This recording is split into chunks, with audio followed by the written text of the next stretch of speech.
Welcome to the Emotional Horsemanship podcast.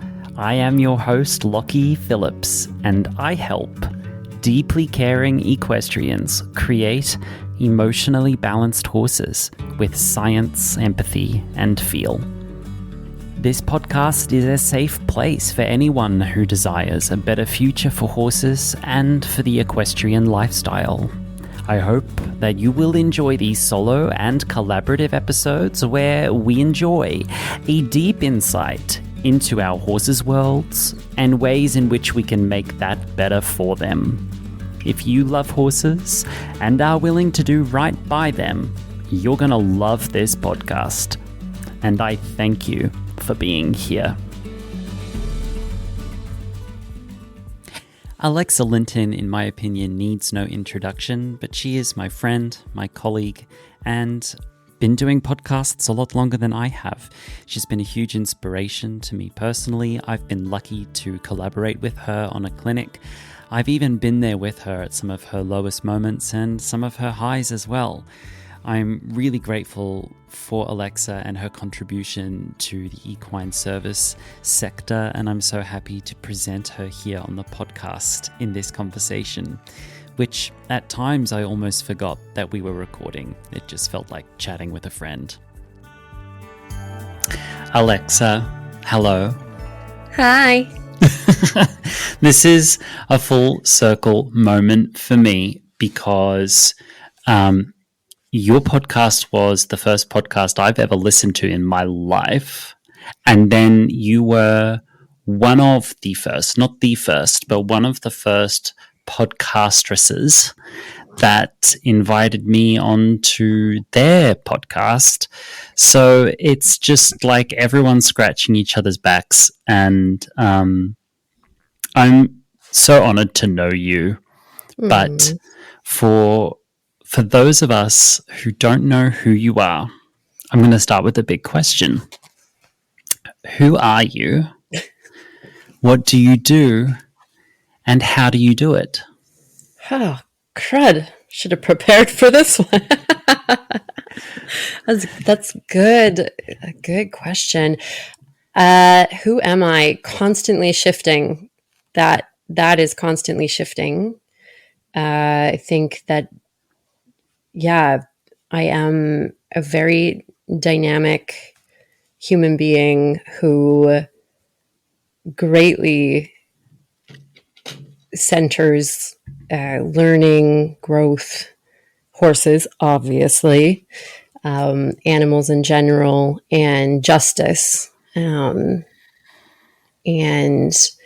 I'm in the process of becoming more and more of an activist, I would say.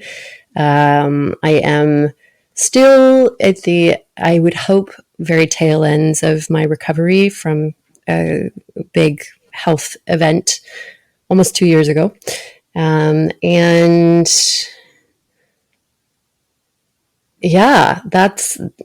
in large part who I am in this moment. And I live in the Cowichan Valley. So I live on the unceded territory of the Kawatsan people here on Vancouver Island in the beautiful Cowichan Valley between several amazing mountains. And I'm grateful to be here on this land. I've lived here now 16 years, and it's just been an incredible opportunity to build community, both with horse people, but also beyond. And I have two mares, as you know, Diva and Raven. And, it's cliche to be, I think now, to be like, they're my teachers. And yes, they are, absolutely. But I feel this sense of, which I know you'll resonate with, just this profound honor to be able to hang out with them every day and explore the nuance that is the horse-human connection. I just can't get enough. So yeah, I was out there this morning. My girls don't live at home right now, and I yearn to have that. I live vicariously through you at this moment, because it's like, oh, having my family separate is really weird. And I was out there this morning, and it was like this beautiful, like the sun was coming through, which we don't get a lot here in the winter. And I did a little bit of fun stuff with Raven. I've just been finding like she has a really high play drive. So, and Diva is very 25 now.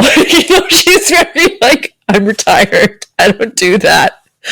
And so I find Raven's the happiest when we do something together every day that works her mind. And so, yeah, I just like was out there just in this place of going, wow, this is so cool. And just playing with the small stuff with her that's getting to be big stuff, I love that post the other day that you said like, oh, like, it was around like, let your horsemanship be boring or whatever. And I really took that to heart last year at your clinic.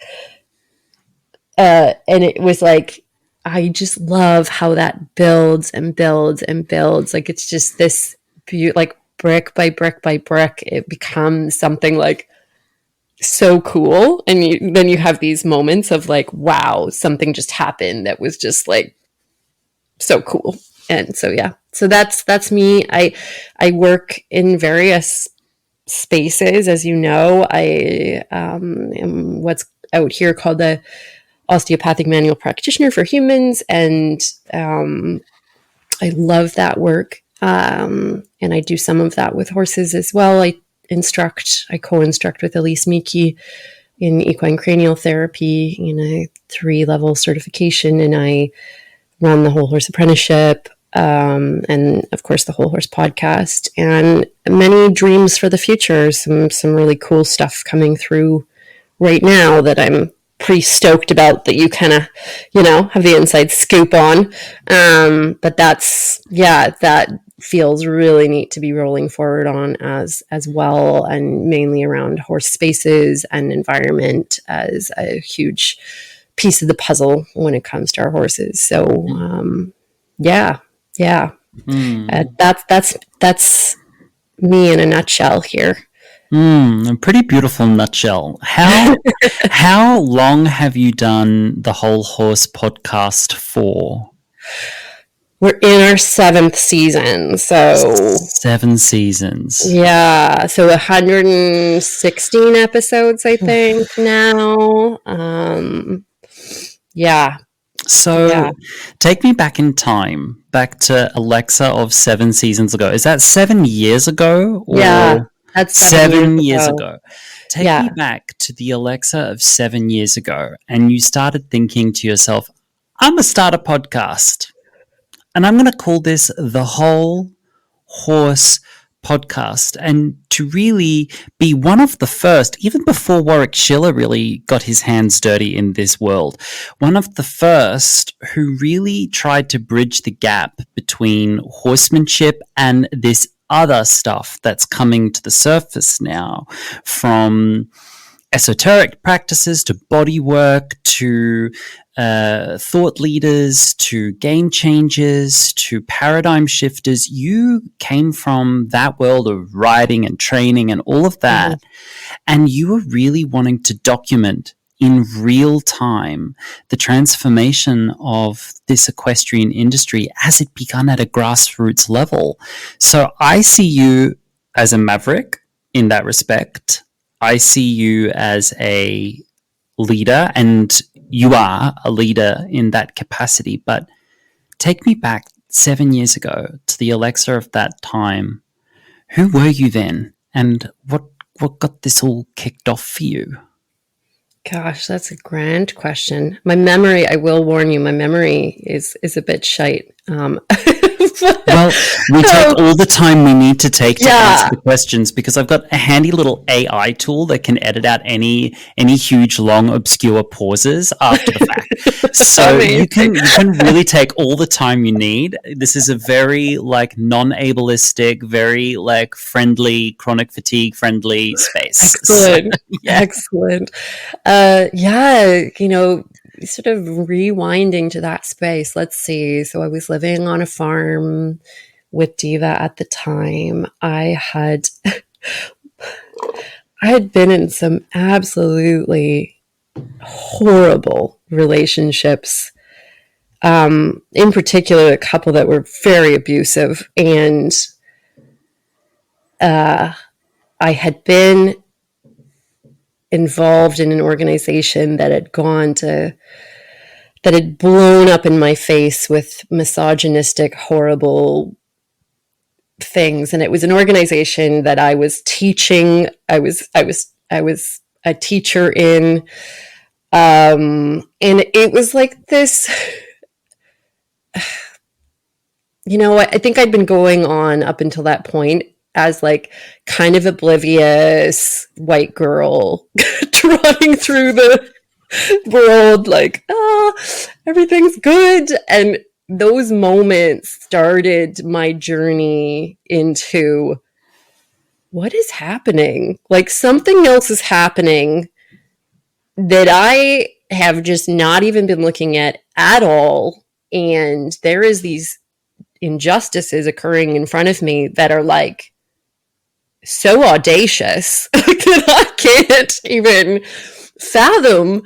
And I really started to unpack at that point. The teachers came, I was ready to start to look at systemic issues. I was starting to look at, yeah, what is narcissism and what is racism and what is capitalism and what is patriarchy and what is, all these things started to land finally in me. And then I couldn't help but start, to go, with horses.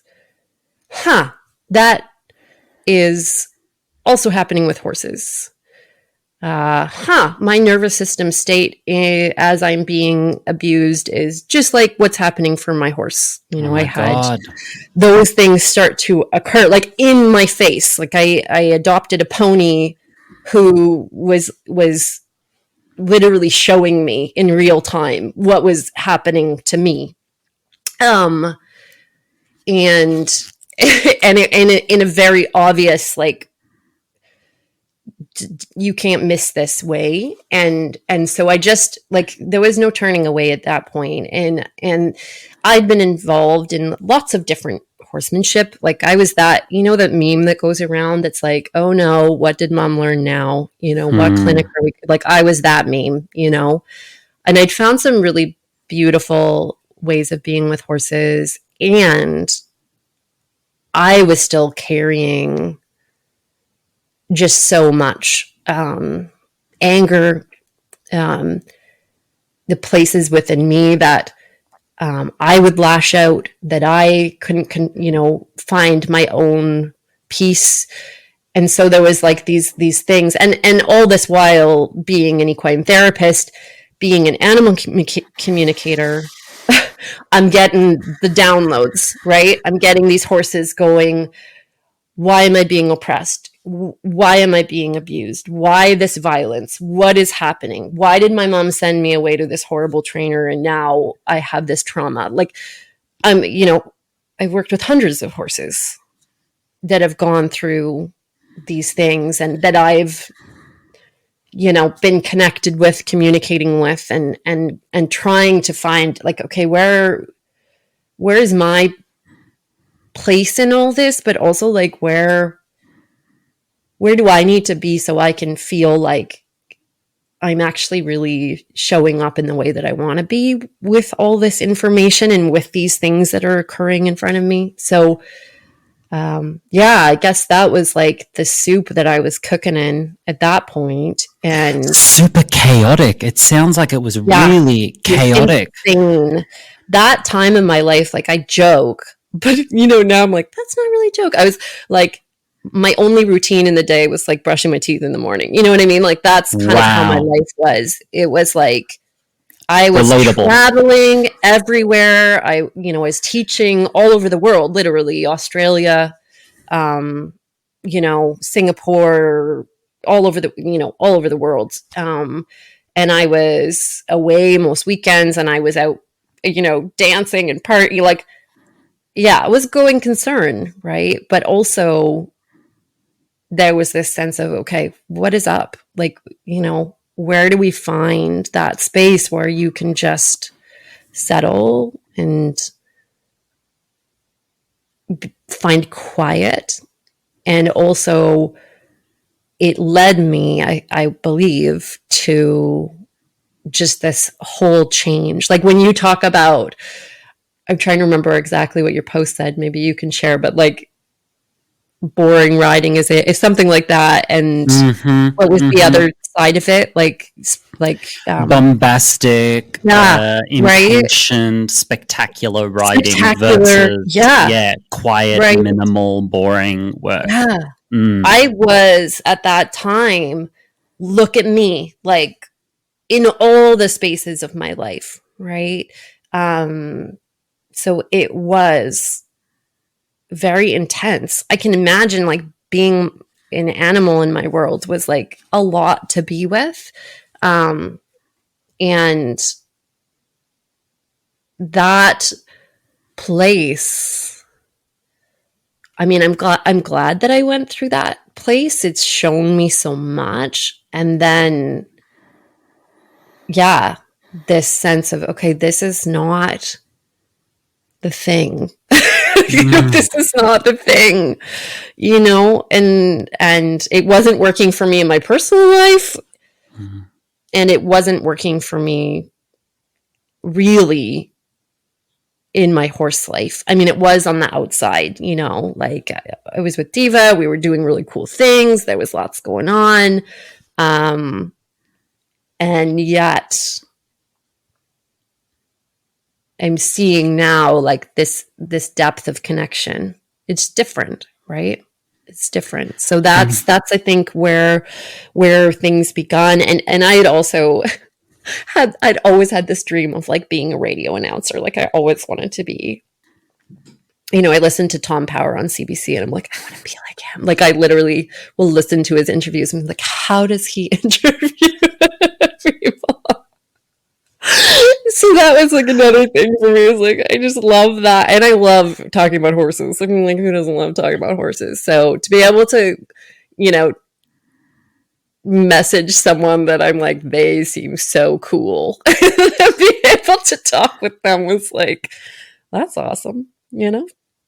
I'm Yeah. hearing you say that in this incredibly chaotic, adrenalizing, Mm-hmm. dopamine fueled time of your life where everything on the outside was about searching for these spectacular, obvious markers of Oh success, yeah. that in this time you were coming up against consistency in maybe one place only, and that was from the horse. The horse Yep. was consistent, saying to you, red flag, red flag. I have a problem with this. I have a problem with this. I have a problem with this. And then they're like, okay, you're not listening. Let me shake you. Mm-hmm. I have a problem with this.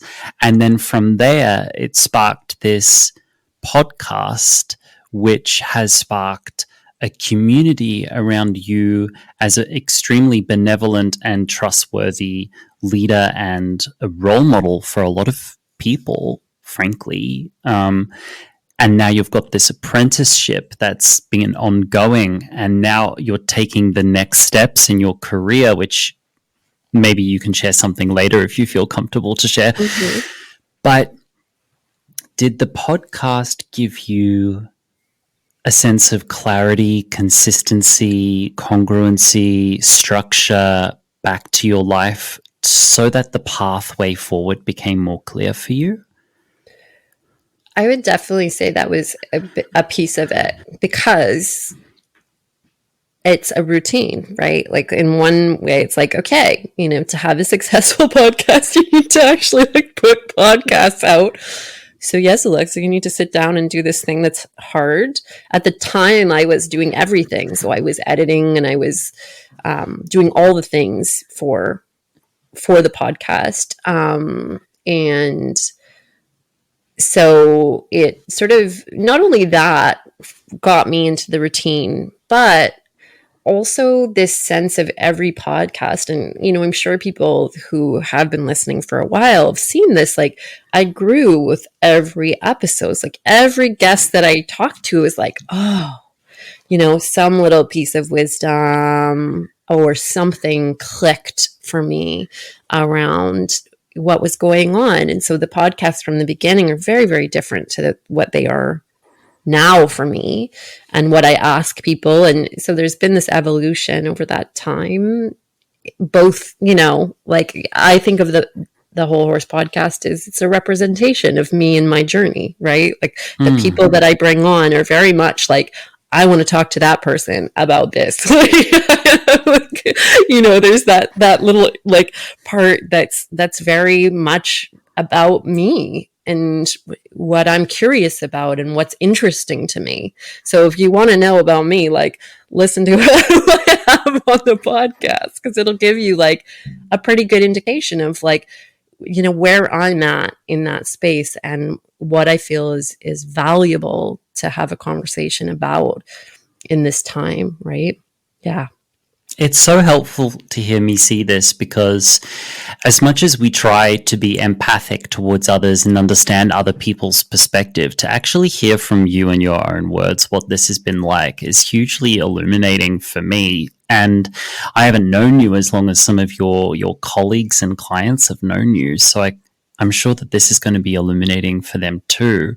I'm also seeing that there's a potential correlation between the collapse, we'll call it the collapse event, that I was unfortunate enough to witness you experience. I wish I'd never see anyone in that situation, but the collapse event that I saw you go through when we ran our clinic together in Langley, I'm seeing, and tell me if I'm wrong about this, that event was the culmination of a decade or more of accumulative burnout, accumulative over-adrenalization or adrenal fatigue, because when you described to me the life you had before the Whole Horse podcast, and then the collapse that I saw, I go, that's now making sense. I think 1 + 1 = 2. Is that correct? Am I on the money there? Or yeah, I think when I look back over my life, my first 20 plus years were spent, I was, one of my main coping mechanisms was dissociation, right? So I was a high achiever. I said that in the podcast with us on the Whole Horse podcast. I'm a super high achiever.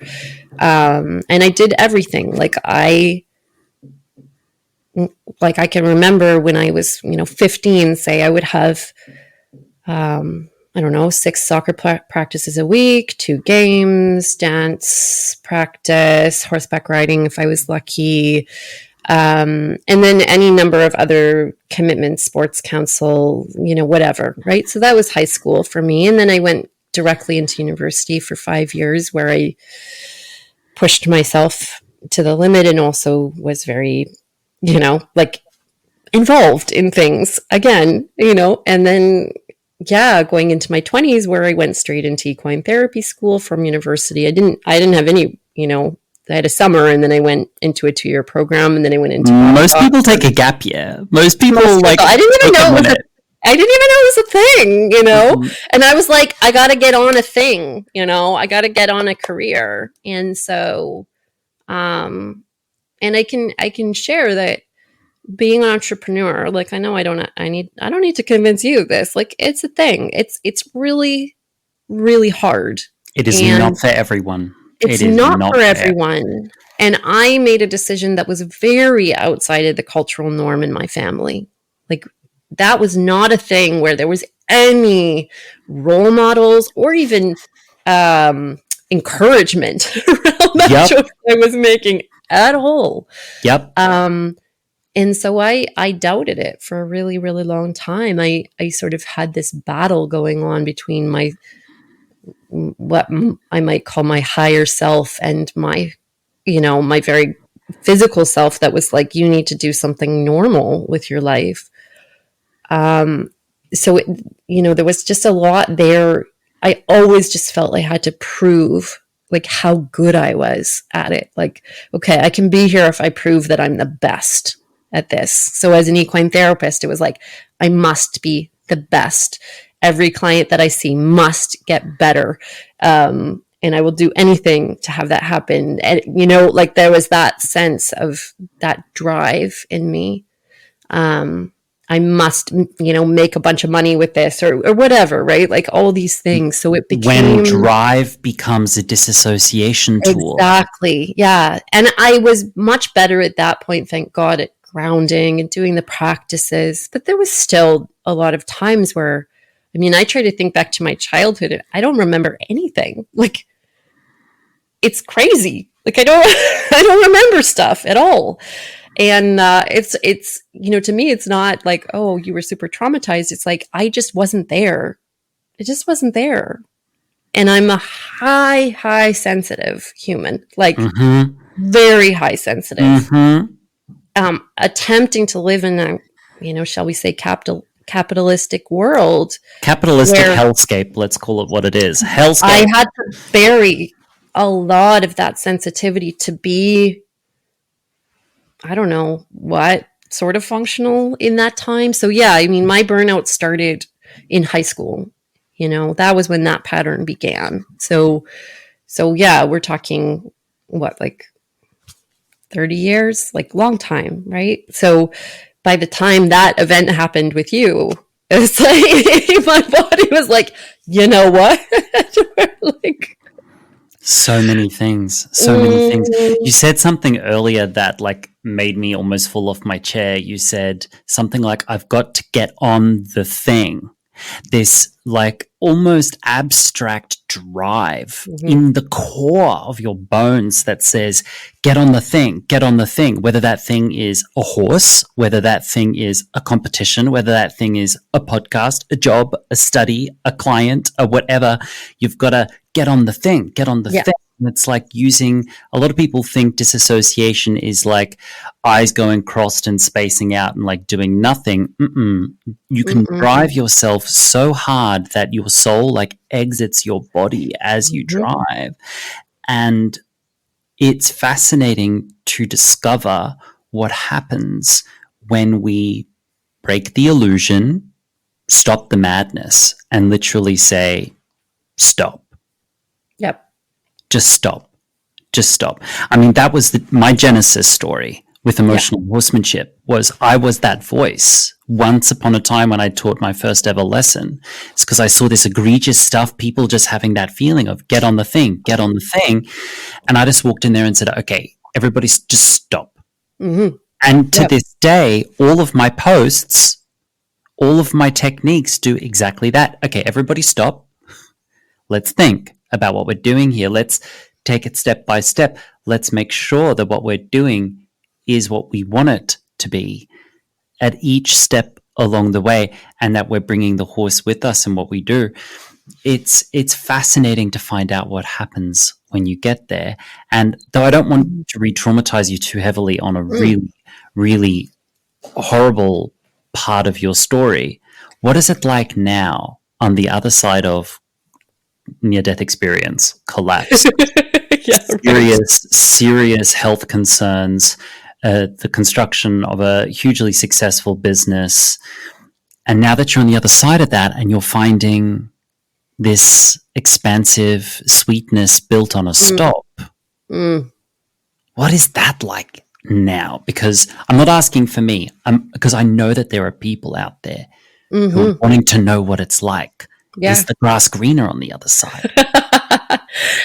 Yes, the grass is greener, and the grass is different. You know, I it's funny you use that analogy because when I was not well, I took 4 months off, completely off. Never done it before in my life. It We'll was call that a wild. delayed gap year. It was wild. Yeah, for sure. And no to-do lists, nothing planned. It was mind-blowing for me. Um, and one of the things that I did was I gardened. You know, like when I went to this place of what am I able and wanting to do? Because most of the time, I mean, to give you perspective, when I was really sick, I'd lost over 25 pounds. I'm a little person. Like, I'm already like on that edge of like, you should be gaining weight. So losing 25 pounds for me was like a really big deal. Catastrophic. And Yeah. I lost a ton of muscle. Like a ton. Like I would go in the bathtub and I almost couldn't look at my body because, you know, when you put your feet up at the end of the bath, I could just see tibia. Mm. Like there was no muscle around my tibia. It was just skin and then a bone. And it was, yeah, like this place of such a profound weakness in my body that some days my only walk, like I could literally walk around the kitchen a couple of times. You know, we have like a little hallway and then the kitchen. That's what I would do in a day. You know, I couldn't walk down the front 2 steps for, you know, at least a few days after I got out of the hospital. So, you know, I didn't go see my horses. It wasn't like there was just all these pieces that just couldn't happen for me. And so I found the things that lit me up in that moment. And, you know, it was May at that time. And so, like I can put the seeds in the garden, you know? And so that's what I would do. I would go out, I would turn the soil and I would put a little fertilizer in and I would plant my seeds for my veggie garden. And I would watch the bees and the insects and I would hang out with my animals. And that was my day, you know? And it was quite a huge shift for me. Like, I can talk about like a change of pace from, you know, going concerned to, you know, no, like my body just said no several times over. And then it was this sense of what's real right now. And when I look back, you know, there was many things there that were very pivotal for me. And anyone who's gone through a severe illness can probably relate. Number one, you really find out who your friends are. You really find out who your friends are. And I entered into also a phase of my relationship with my partner, Patrick, that was just something I'd never experienced in my life. So our relationship is the most secure attachment relationship I've ever experienced. I love Patrick. He's a lovely guy. He's amazing. A lovely guy. And shout out to Patrick. And yes, the way he showed up for me during that time. And continues to. Yeah. Because I couldn't be with the horses. I couldn't. None of that could happen. So he took all of that over for me. And it was this sense of deep, deep, deep relief and support that was something else. And it's like it created this reference point in me of what that means for me now in terms of my relationships as well. Like, what does it look like for someone to show up for you and for you to show up for someone, right? I'm so grateful for that piece because it, number one, took away this need to strive in a big way, because it was like my need for love was a part of the striving. Oh, okay. Hard Right? stop right there. Because Yeah. I think you've just dug down to the Yeah. deep chord here. Why so many, I'm going to phrase it through equestrian culture, ... toxic equestrian culture.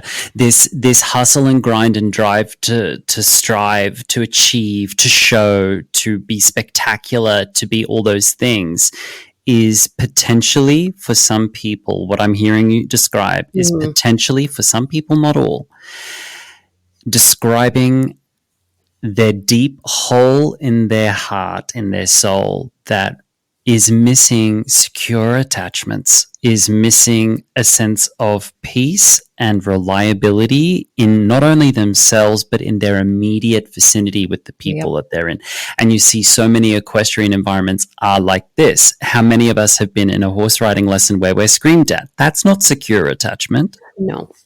So how can that person discover things like patience, progressive training, long forecasting, steady application of technique, acceptance of their mistakes, fostering of a gardening atmosphere? I mean, good horse training should have the feeling of gardening. Plant a seed, till the soil, let it grow, see what happens, and things just sort of build. And then suddenly it's like, holy shit, have you seen my pumpkins? Oh my God, I crop this year, you know? But then also good horse training should have times of let the field lie fallow. Yep. Turn the soil.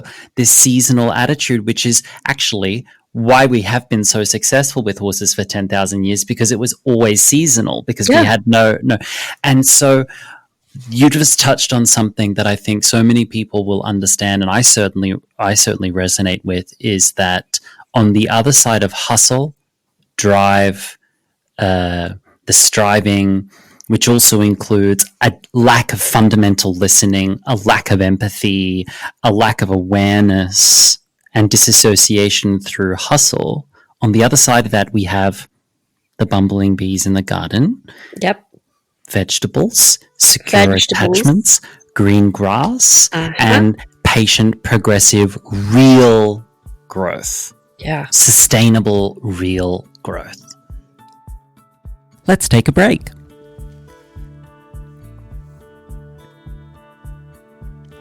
If you'd like to learn more about emotional horsemanship, don't know where to start, and also maybe you're on a budget, maybe it's tight for you, maybe you are saving up for big expenses, or you're making sure that you're prioritizing your budget to provide your horse the best things that you can, but you still want to educate yourself, you still want to explore with me some of the elements of emotional horsemanship which might apply to you. Well, I have the perfect accessibility option for you.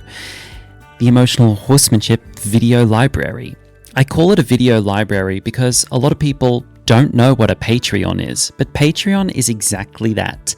It is a video library. It is a content creation platform similar to YouTube, which allows people through a small subscription fee to access the content of creators and professionals anywhere in the world at any time. Unlike many social media platforms, Patreon is a really safe place with really responsible managers that treats their creators really, really well. Unlike YouTube, where I would have to have the privilege of an enormous audience in order to be paid to create content and give you education at a low rate, Patreon enables me to teach you at a low rate from the beginning. I have well over 100 videos on the video library from a broad range of subjects, from hoof care, herd integration, life skills, even haltering basics, separation anxiety, training, riding, behind the scenes, you name it, it's there, and even other podcast interviews with my friend Alexa. So for the price of a coffee, you can see all the most important stuff on the video library, which is about half of it. For the cost of a coffee and a sandwich, you get to see everything. And for the cost of a lunch, you get to see everything before anybody else gets to see it. So I'm inviting you over to the Patreon, www.patreon, that's patreon.com/emotional horsemanship. That's patreon.com/emotional horsemanship. Or check out in the comments below or in the show notes to be linked. Thank you for being here, and thank you for considering just continuing to support my work. Now, let's go back to our conversation.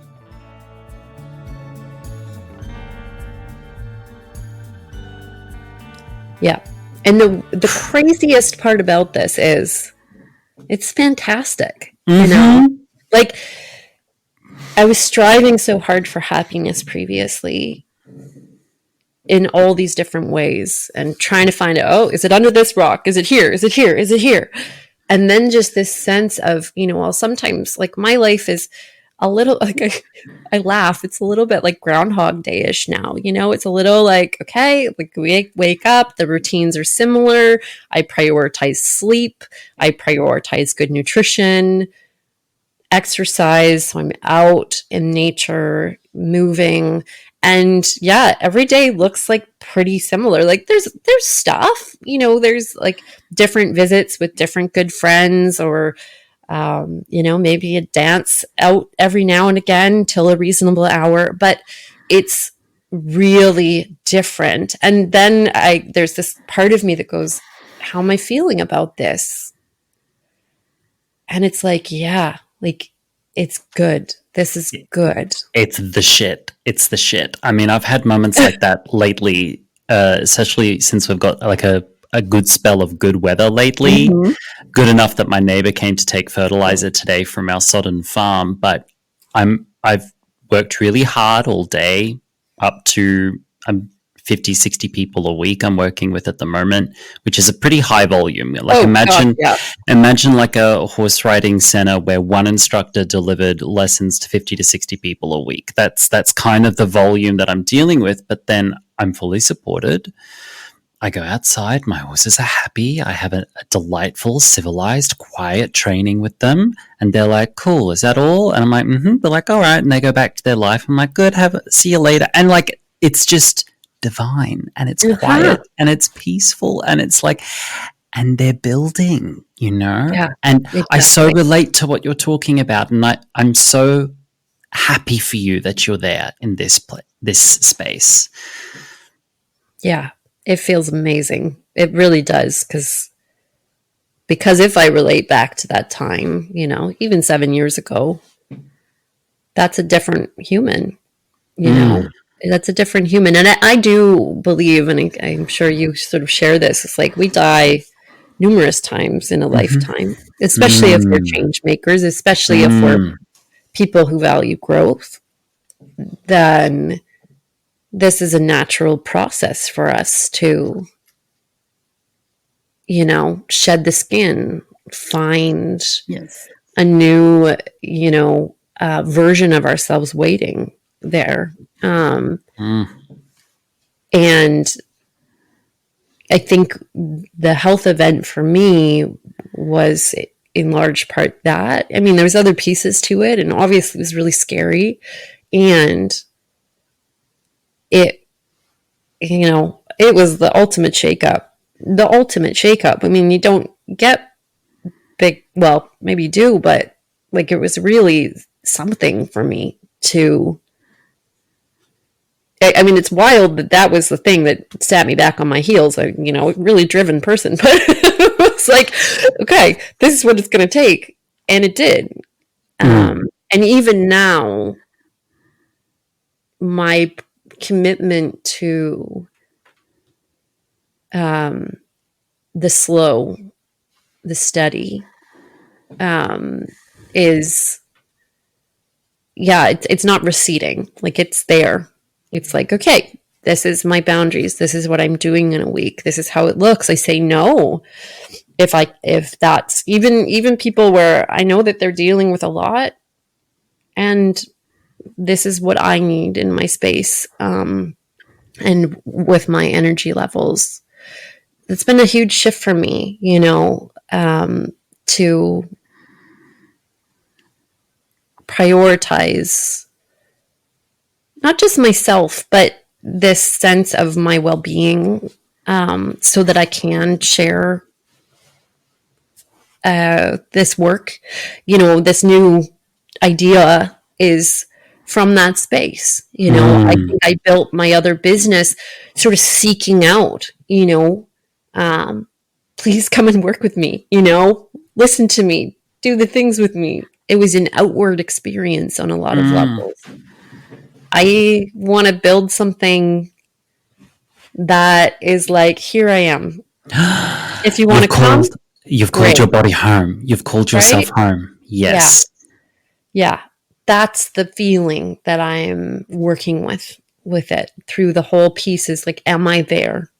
And then just being aware when I go outside of that, okay, just come back to the center place.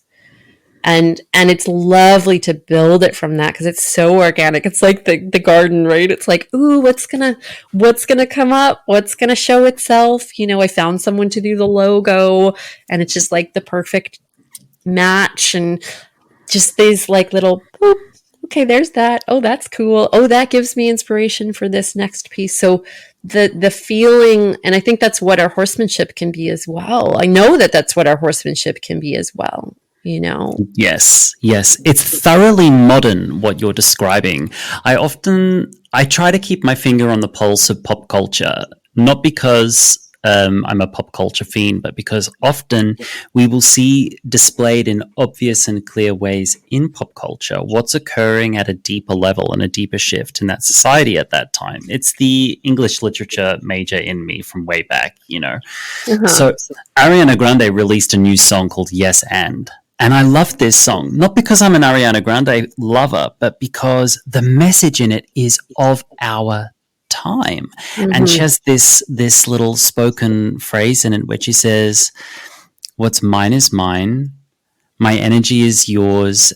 Your energy is yours and mine is mine. Yep. She's just like, this is mine. That is yours. It's kind of the ultimate call out to anyone entitled, which if we're on social media and we have a penchant for describing controversial subjects, I'm not talking about anyone in particular, maybe myself, you get entitled people will show up and they'll and to call it home, to bring it back in, to rein it back in. It's very, very modern. And you're also describing self-discipline. And the dancer in me celebrates whenever I hear someone like you or my friends talk about the way self-discipline saved their life. Because self-discipline saved my life as a dancer. It saved my life as a horse person. That ability that no matter what happened the night before, you come back to the bar every day and you start at the beginning every day. Yeah. There's a beauty and a simplicity in returning every day back to the first step every day. Yeah, I love that. Yeah, the dancer in me sees the dancer in you. Yeah, it's so cool to hear what's happening for you. So you've alluded to it a little bit, but you're starting to shed another skin and move into another service and business space, but from a very well protected feeling. What would you like to share about it today, if you can share anything at all? It's such a little seed now. Would you like to plant a seed? Yeah, well, it's interesting because it's just, as when the germination process is happening, it's like, what's it gonna be? I think that's where I'm at with it right now. It's just this curiosity of, what's this gonna be for myself, my community, potentially beyond that. I, as an equine sport therapist, particularly, which is really weird because I've stepped away from that work by majority, which is really kind of an odd feeling for me. That was for a few reasons. Like, one, I was feeling very exhausted with traveling. So I just wanted to bring everything home. That's been my thing. It's like, oh, people come to my house, fantastic. Like, let's do that. But when I was working as an equine sport therapist more regularly, it really came more and more to my attention that the environments that our horses were living with, and you probably, if you listen to the Whole Horse podcast, you're probably getting that, like, this is the direction I'm going in right now. because of my interviews and what I'm talking to people about, and who I'm talking to. And so this environmental piece became just like, okay, like we need to talk about this, because what I felt, and I continue to feel, is that as a body worker, there were so many things that I could not address in a horse that were environmentally influenced or induced. Sustained. And yeah, completely. Like, or I would go and I would shift it. It would shift maybe for a couple of days and then come back, because the environmental factors are the most important thing. And so this new business for me is around that. I want to create a hub that is full of resources, information, and educational experiences that help people to feel confident shifting their spaces in a good way for their horses, to create more horse-centered ways of being in terms of how we either build or renovate or shift horse spaces. And yeah. It's so needed. Yeah. I did a 3-month my first group coaching program last year called Homecoming. And in it was like, oh, I'm going to teach you intermediate groundwork from this lens, from emotional horsemanship. And everyone's like, oh, okay. And they signed up for it. And then very, very quickly, everyone was sort of like, oh, hold up, hold the phone. You're a trainer and you're telling us as a trainer, as a horsemanship instructor that we have signed up for, that you care about the environment the horses are living in. I was like, yeah, that wasn't like an obvious like given. Like that's not industry standard. My colleagues over there, and they're not holding you up and saying, hang on, how is that horse living? I would have very, very naively, because I've come into this industry like an alien, thought that should be industry standard. If you're a horsemanship instructor, well, the horse's environment comes first. And like I knew as a dancer, I was always taught that if your home environment wasn't there, if your relationship with your family wasn't there, if you weren't eating right or sleeping right, don't expect to have a good class the next day, And I take that very, very seriously. And so often I had to put aside my primary skill set as an instructor and a teacher and say, okay, I'll teach you groundwork in a minute, but let me do like a 30-minute hot seat on horsekeeping. Is this what you guys need me to be doing? So it's very, very needed. There's a dirge, a lack of resources. Very much so. And and I think, it was interesting. I treated myself to a private retreat, my friend Hillary Schneider's ranch, Epona Rise. I also wanted to test my wings out a little bit. Like, okay, can I travel? Can I travel? Like, is this a thing? How was it? It was great. It was so awesome. Great. So she has a herd of 29. They live, on 80 acres. Oh, that's how she can have 29. Yeah. Oh, yeah.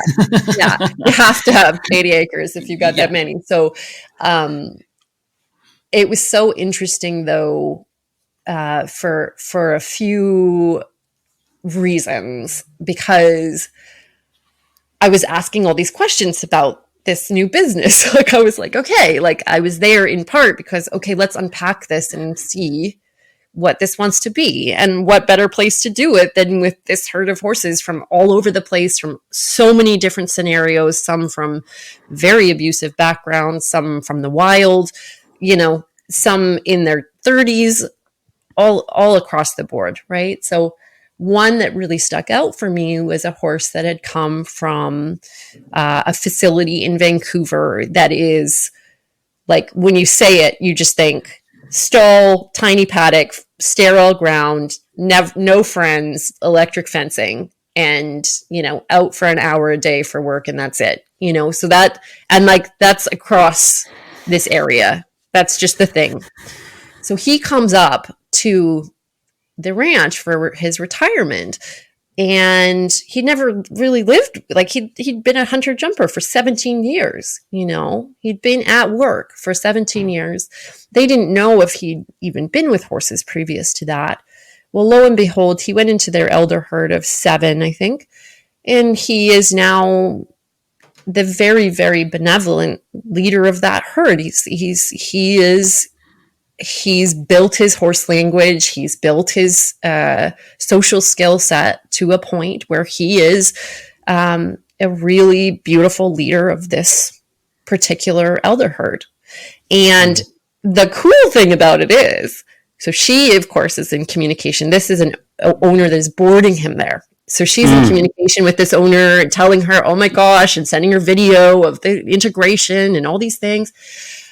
No shit. She had 4 calls from other people in this area about retiring their horse at her farm. But would that have happened if they hadn't seen it was possible? That's my question mark. And I don't think so. I think we need to experience and see with our own eyes that something can be possible, and it can be not only possible, but deeply supportive before we feel confident to make a shift, especially one so big.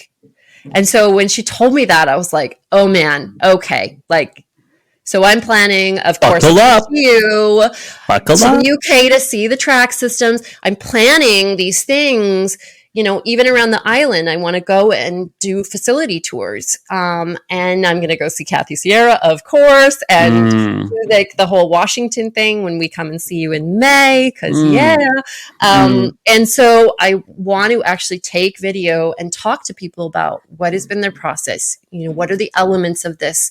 How has the integration been?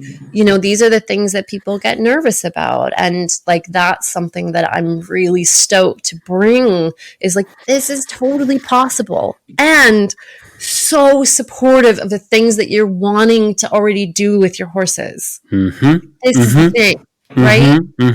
And I don't think it's insignificant that what people caught onto was, I want to retire my horse there. The big work, with capital letters, is to convince those people that they can have a working animal living in a species appropriate environment, that they don't think it's possible. They think, that's what I'll give my horse when they retire. That's what when they're done, when I don't need them, when I won't use them, I'll send them off. And that is another subject about people who are safe people, who understand horses, who have money and don't decide to be safe stewards for their retired horses.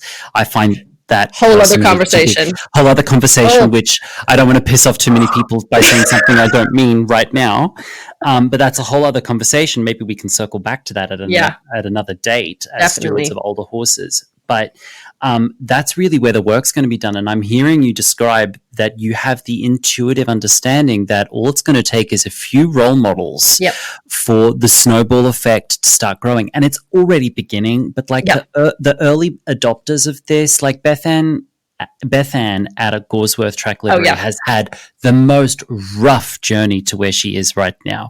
And she's an Amazonian. She's like Xena, the warrior princess of track systems. She's just been like, I don't care. I'm doing this. This is the right thing to happen. And like, she's got the battle scars for it, but it's because of people like her pushing this open.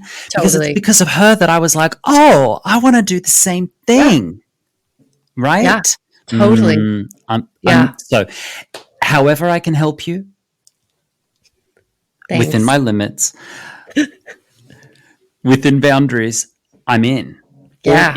All in, because I would love to return to my primary skill set of just teaching horsemanship and riding with horses who are happy and balanced and healthy, and who the other 23 hours of their day are above board without question. We're not worried about them outside training. I would love to return to my skill set with a horde of horses whom are appropriately kept and housed. I agree. I would love to do that. So it's God's work. This is the next big step. Ooh, beautiful. Yeah. Yes. Alexa, we're going to start to wrap up. I've got a handful of little segments / questions I'm going to take you through to finish. Okay. And I mean, we've spoken about it a little bit, but I want you to imagine that in the equestrian industry, there's a steaming pile of something in the corner that needs us to lift it up and muck it out. Something that makes you say, what the muck? What the muck? What is that thing for you? Oh man, that's a big question. I've got a few. It completely drives me bonkers when people start their horses young. Like bonkers. Do not come up to me and brag that your 2-year-old is so, Mature. well-bred. Oh my God. No. Please. Just stop. Stop that. Muck that out. Oh, muck that out. I did a recent post that has like 200 shares, which is insanity.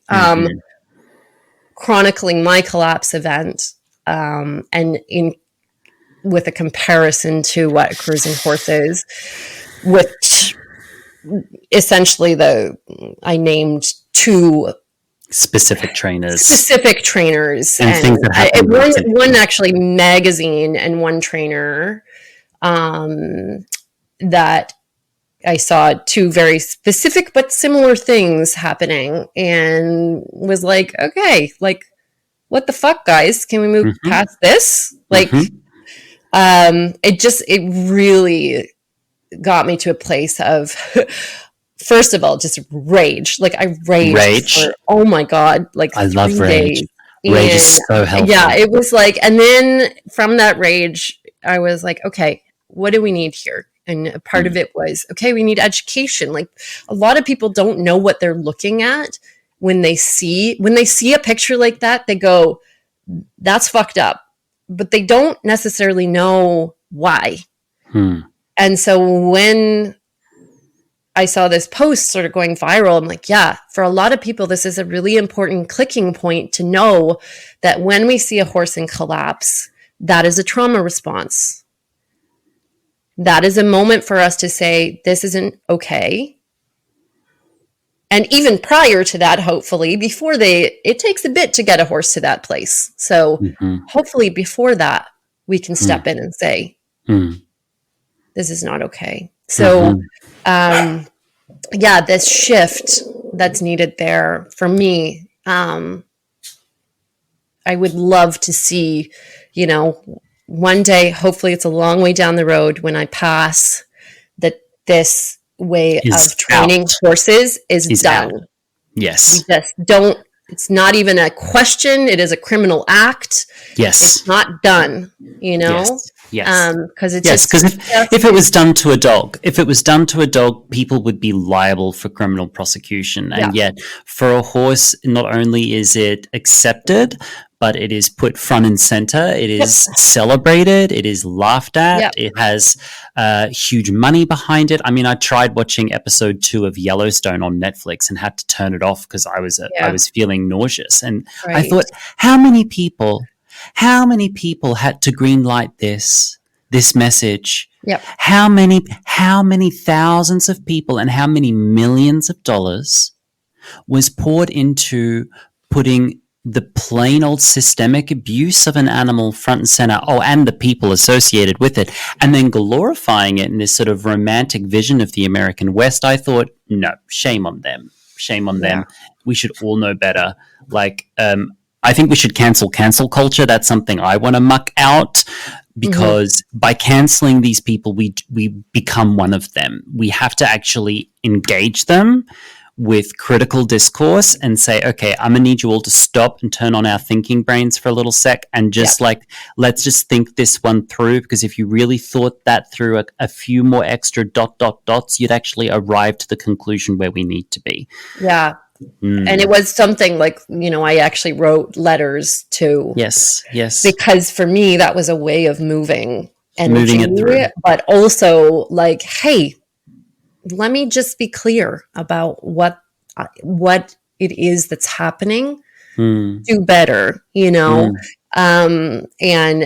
offering like, hey, if you want some resources on this, please let me know. I mean, it definitely had a bit of a ragey tinge to it, but also from that space of like, if you come to me and say, I want some resources around this, I'm there. like, let's change this because it's abusive, it's shitty, and so so those are my two at the minute. I mean, I could go on and on, but there's so much to muck out. Like, basically the equestrian industry is like a dark stable that no one's mucked out for a while. There's a lot of work to do. Mm-hmm. The next question, and I think you've already mentioned it, but maybe a summary. There's a tide of change occurring in the equestrian industry. Mm-hmm. How are you contributing towards that tide of change today? I'd like to think that I am making some good contributions, with the podcast, with the apprenticeship, with, just generally trying to be a force for education and change as much as I can be. And also with, I think we don't always give credit to the work that we do on our own, because that's not necessarily the stuff that people are seeing. And I'm not videoing myself with my girls very much. I do for like apprenticeship sometimes, but honestly, I think that personal work is as valuable, that I can step into a space where I'm fully congruent with the message that I'm sharing in those more external ways, right? And you are all of those things. For anyone who hasn't been lucky enough to actually meet Alexa in the flesh, the way you present yourself on your podcast and how you've spoken with me today, you are exactly that and then more in person. There is a clear blue line through everything that you do that is trustworthy and congruent. And I love that you said, and it's an unexpected answer for me, that the way you contribute to tides of change is, again, that self-discipline, that personal discipline, that bringing it right back to what I'm doing with my horse right now is how I can do my best contribution. Yeah. I think that's forgotten sometimes in some folk. Yeah. Yeah, it really is. I mean, that time with the girls, like, it's gold. So good. I think Maya Angelou said, she's a huge inspiration for me. She said that take up the battle. This is your life. This is your world, and make the world a better place, but right where you are. You don't have to change the world. Take your world where you are and make it better right where you are. Yeah. And if where you are is in front of one horse that, quote, nobody else cares about, then make the world better for that one horse. That's how these things are done. Yeah, exactly. And finally, Alexa, take me home. Everyone's on a learning journey. This is the age of learning journeys. Everyone's on a journey. Everything's a journey now. Apparently. Right? But what are we coming home to? What's home for you?